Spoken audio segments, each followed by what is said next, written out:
நுண்ணறிவு ஈவு. டெர்மன் என்பவர் தான் முதலில் நுண்ணறிவு ஈவு என்னும் சொல்லை அறிமுகப்படுத்தினார். பாருங்க, நுண்ணறிவு ஈவு அப்படின்ற சொல்லை அறிமுகப்படுத்தியவர் டெர்மன். ஒருவனுடைய மன வயதுடன் அவனது கால வயதினை ஒப்பு நோக்க நுண்ணறிவு திறன் அளவை குறிப்பிடுவர். நுண்ணறிவு திறன் அளவை எப்படி குறிப்பிடுறாங்க அப்படின்னா, ஒருவனுடைய மன வயது, அவனுடைய கால வயது, இது ரெண்டுத்தையும் ஒப்பு நோக்குறாங்க. மன வயது, கால வயது. மன வயதை கால வயதால் வகுத்து 100ஆல் பெருக்கினால் கிடைக்கும் எண்ணே நுண்ணறிவு ஈவு எனப்படும். ஸோ மன வயது டிவைடட் பை கால வயது. அண்டர்லைன் பண்ணிக்கோங்க. கால வயது டிவைட் பை மன வயதுன்றதை போட்டுறாதீங்க.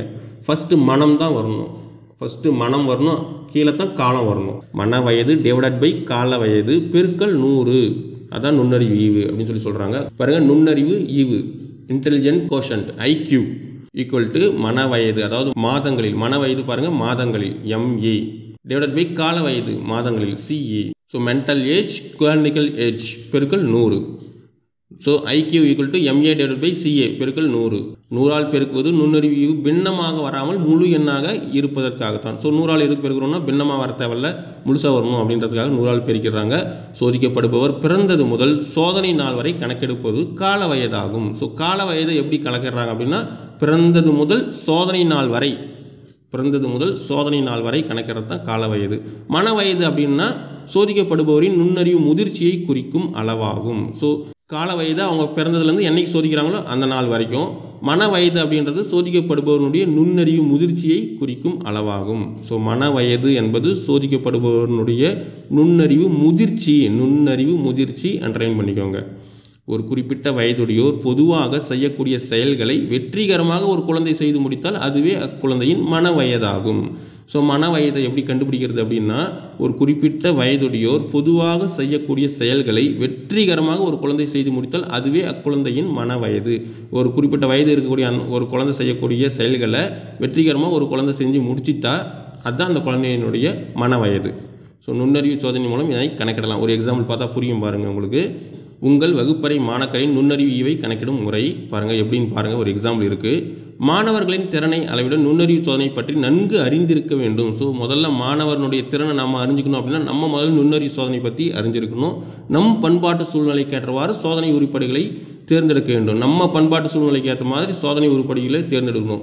ஸோ ஃபாரினில் இருக்கிற மாதிரி இருக்கிறதெல்லாம் நம்ம கொடுத்து பையனை சொல்லு அப்படின்னா சொல்ல முடியாது, அந்த குழந்தைங்களுக்கு ஒன்றும் தெரியாது. ஸோ நம்ம பண்பாட்டு சூழ்நிலைக்கு ஏற்ற மாதிரி அந்த சோதனை உருப்படிகளை நம்ம தேர்ந்தெடுக்கணும்.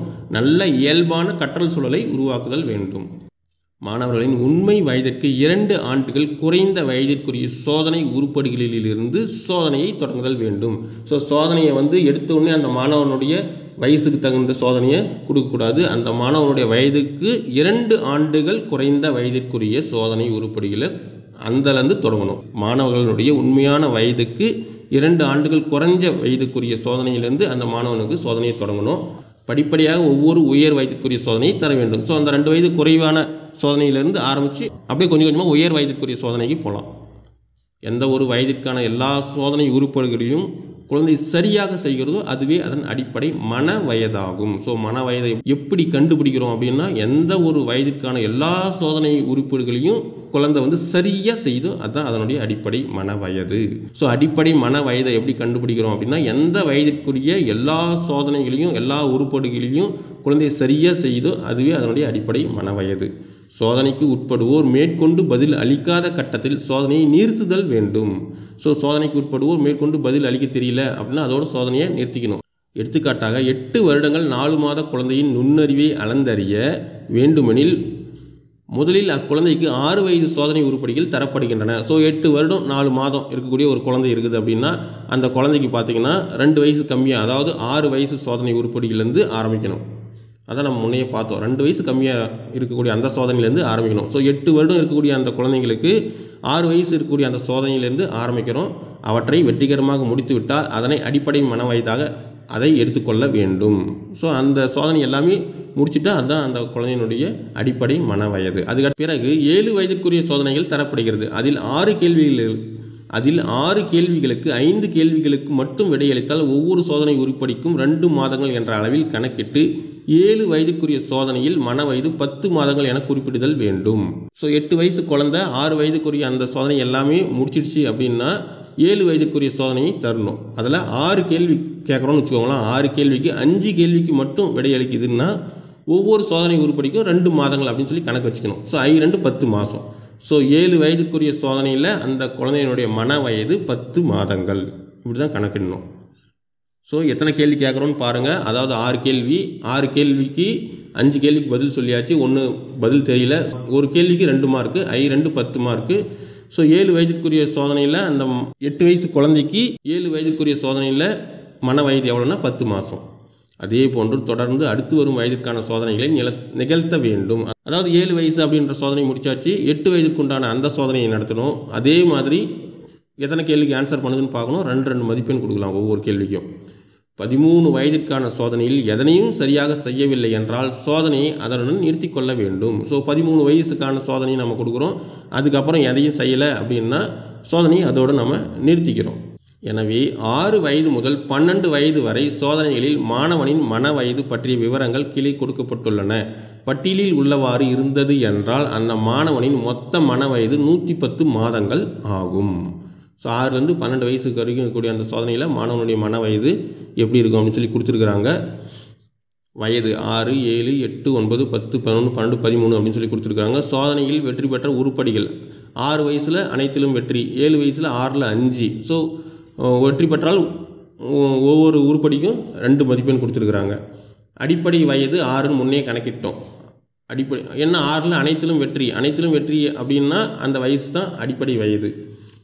ஸோ மொத்த மாதங்கள் கூடுதல் பார்த்திங்கன்னா 6ல் 5 வெற்றினா I2 10 மார்க்கு, 10 மாதம். 6ல் 5 வெற்றி I2 10, 6ல் 4 தான் வெற்றி, 4 2 8.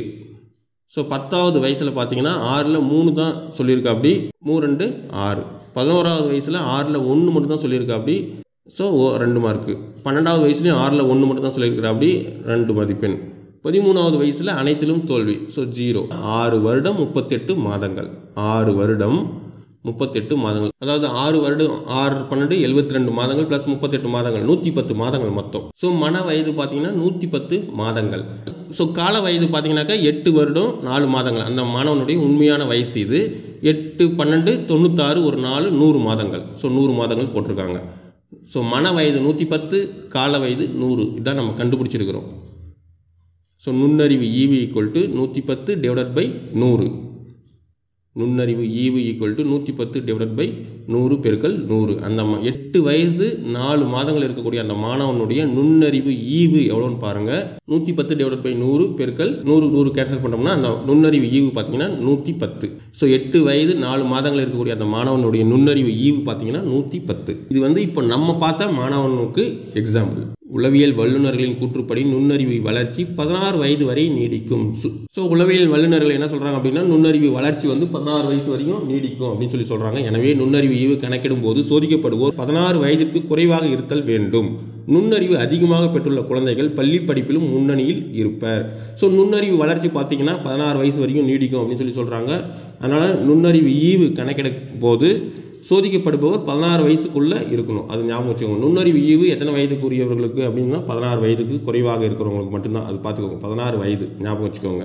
நுண்ணறிவு அதிகமாக பெற்றுள்ள குழந்தைகள் பள்ளி படிப்பிலும் முன்னணியில் இருப்பர்.